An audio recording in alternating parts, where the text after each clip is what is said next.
Madam Aisha Johansson back into the fold. Why? Because everything FIFA has told, or what I have heard from FIFA, everything has to go through. There has to be a recognition for Aisha. We don't recognize I will blame the Minister of Sports 100%. The behavior of the minister was not good. Madam Aisha Johansson anywhere. And will already set aside. In no part the continent you find yourself now, or the country you find yourself now. In no part there, the law said you should step aside when you had corruption case. Then the new government will come to say, yes, come to work. You break the law for nothing. Now look the way the ladies has gained more power.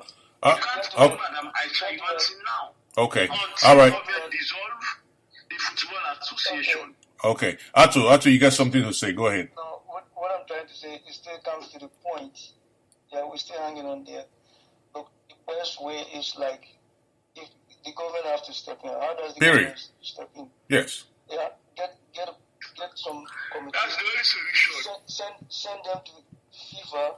Let them address the issue. Let FIFA be aware, because then from there they will know what information FIFA was getting from the FA.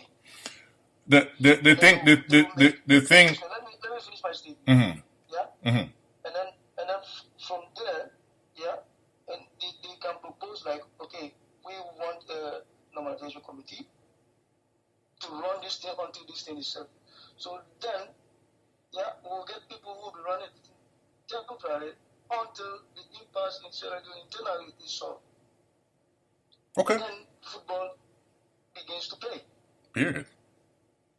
Yeah. You see? Yeah. But if we don't do this, government step in, government do this, FIFA will say that. Because the communication will go that government is against the FA. Okay. All right, gentlemen. I think we've exhausted that. In a way, I'll say we've exhausted that. If a delegation goes, I think we could go on this topic for hours. Oh, definitely, yes. Definitely. So, my suggestion is a committee should be sent to FIFA, with whatever proposals they have, whatever, meet FIFA personally, sit there, discuss your program with them, tell them what you want, tell them how football should be run. Yeah, FIFA will listen. Like they listening to Ghana, like they listening to Nigeria.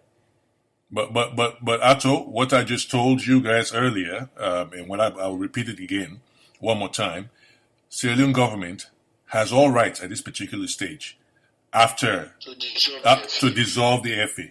Okay, because why? There are two issues here. There are two issues here. One is the corruption case that's ongoing. Two is the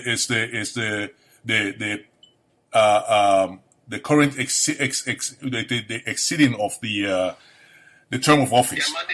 Okay, the mandate is long been expired. It's been long expired. So these are two issues which are outstanding that calls for an extraordinary intervention at this stage. And it's not that the government is trying to get interfere into football. It's just we want to see the game continue. We want to see the game grow. We want to see everything come back to normal. And we cannot continue this. So the dissolution is the first thing that should happen, and then engage with FIFA after that. You don't go to FIFA to seek their consent to dissolve. What Ghana did. After you've taken the step, let them come in. There you go. Take it from there. Yeah. Because what Ghana did with the corruption issue with Nantaki was after the whole thing came out from the BBC on the cover documentary, they went ahead and dissolved the FA instantly. Yeah, because there was enough evidence to dissolve it. Exactly. And we have also, in our case, we have enough evidence on the legal basis. We can dissolve it because there is I know FIFA don't like to recognize sovereignty of certain states because we are a small country, we're this. But by law, they've been indicted under Sierra Leonean law, and we're a sovereign nation. And as far as I know, Aisha is a public servant who is being paid from the consolidated funds of the country. And legally, she's supposed to step aside. Secondly, her mandate as an FA president, as long as things expired. So there are legal bases if the government has the political will to move ahead and dissolve it and bring on the we can ask people to come in and help in. Okay, then we take it from there. We go to Congress, or they give us a 6-month period to bring everything to FIFA level or to FIFA standard, and then we conduct elections. Thank you. Whether Aisha wants to come again to contest election. If she qualifies, that's a choice. Yes. You see, that's a choice. But she cannot be de facto leader. She cannot be a de facto leader, and she's ruling by decree or whatever it is. I hate to say it because it's like a military term, but she's ruling like a decree. Because every time something happens, FIFA just waves up their magic wand and just waves up a press release, and then everything is like, oh, you can't touch her, you can't go that way, and then our football is dying. Okay. Let me say this, and then we'll wrap up and move on to the talk a little bit about the ongoing qualifiers. This is in no way anything against anybody personally. We're talking strictly because we're all interested in seeing football progress in Sierra Leone. We want to see the younger generation get a chance at an opportunity for themselves to make something out of themselves, because sports, as we know, football, as we know, provides opportunities for many people from on the privileged conditions. People who come from nowhere, from nothing, can become something in this world through football, through sports. And so these younger people, they need a chance. They need a chance at that opportunity. Football has been dead for 5 years, and that's a whole generation. If somebody was 11 years old when this thing happened, they are 16 years old now. And that's their time period during the grassroots development. Yes, exactly. So that's the magic age bracket, and that's a career goal. Exactly. And FIFA has to recognize this. This is about fairness. This is about fairness. This is not fair on the country. It's not fair on the opportunities. This is not fair for anything at all. The people who are fighting, they don't care about anybody else in the bottom of the totem pole, because you know what? They don't think about those other people and this younger guys who are coming up, because this is about them. This is not about somebody else. This is about my ego. This is about whatever. Like I say again, this is not personal. It's not personal towards anyone. This is not about sexism or anything like that to say, oh, this man don't want to see a woman in charge or whatever. No, it's got nothing to do with that. This is seriously, period, about leadership and about moving football to the next level and giving a chance to the younger generation. And that being said, guys, I don't want to belabor the point. Let's talk a little bit about Leone Stars in Ethiopia. Currently, we have there are several matches that are ongoing. Morocco and Malawi are supposed to have played already. That's in the current schedule of matches in the Nations Cup qualifiers. Nigeria and Seychelles will be playing tomorrow, Saturday Saturday tomorrow. Uganda and Tanzania will lock horns. Namibia and Zambia will lock horns as well. Equatorial Guinea and Sudan. Then the Gambia and Algeria will also lock horns. And then we have Egypt and Niger will clash as well. And then we have South Sudan and Mali will lock horns. And then, of course, the great Leone Stars. Gambia will play Algeria tomorrow as well, right? Yes. Gambia will play Algeria tomorrow. And then we have Ethiopia and, of course, our great Leone Stars, and we're wishing them well. We'll talk about them in a minute. Rwanda and the Ivory Coast. That's a tough one for Rwanda there. But Rwanda is a nation that's up and coming, so I can't doubt them for nothing. Yeah.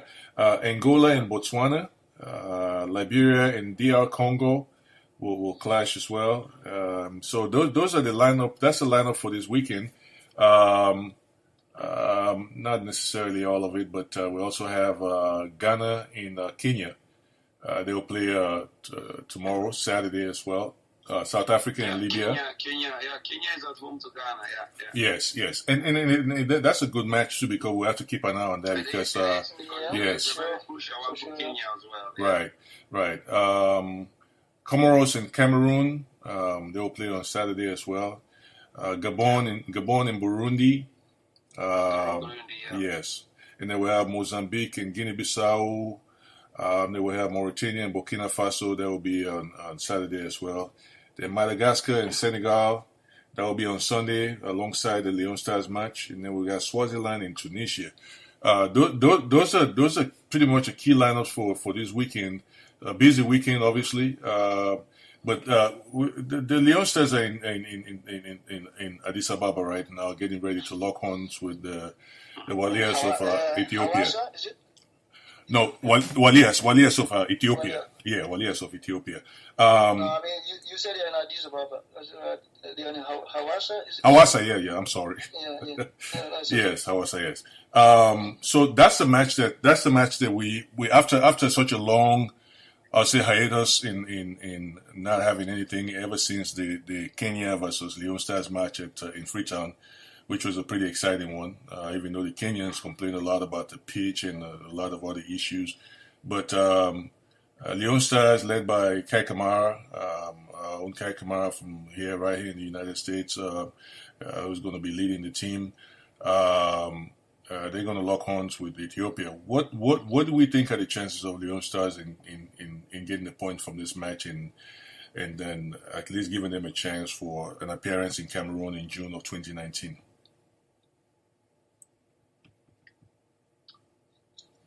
Any one of you?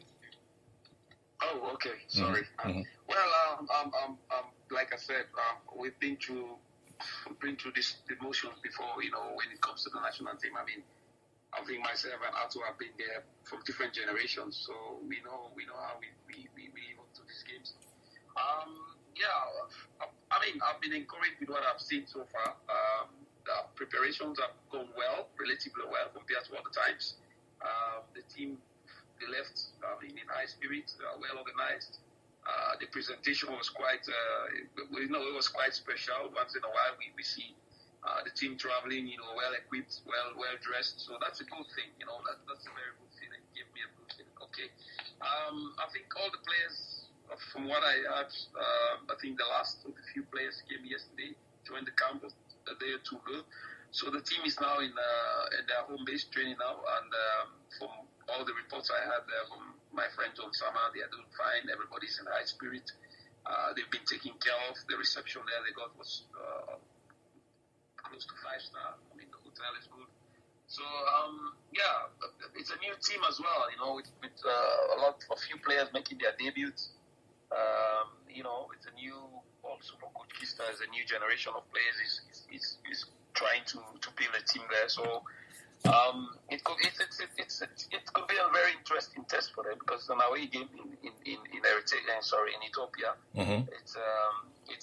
It's a country we have not played against before in a long time. I don't know when last we played against Ethiopia because we don't really know what the team entails, But they are at home, and we know every time a team is at home, especially in African football, it's already a show that the points are in the bag, because it's a very hostile environment, and the atmosphere is always electric and intimidation on the field. But this is a young team, a few players, like I said, are making their debut, so experience will count a lot, But so far so good, we're looking forward to Sunday and see what these guys can bring. But of course, the coach has to let them gel together as a team. But no doubt that Mr. Kista and his team there will do a good job at getting the guys together. Yeah.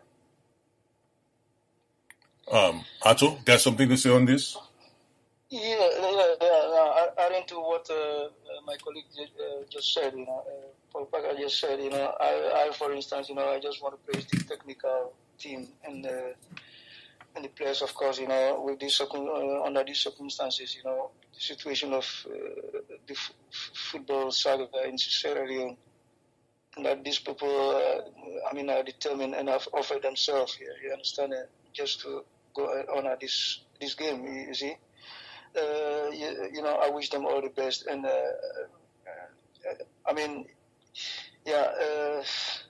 it's very difficult, you see, to play under these circumstances. I'll give you an example. Look at what happened in Germany, Denmark. You see, the same thing could have happened, or could happen to Sierra Leone. But here we have people who are devoted, so love the game. You see, and they want to give to the nation what the nation needs. You see. Okay. So, I'm wishing all the best for them. Just to put up their performance. They shouldn't be allowed to be distracted from the game. Technical men do their thing, put their tactics together, and let the boys do the game. And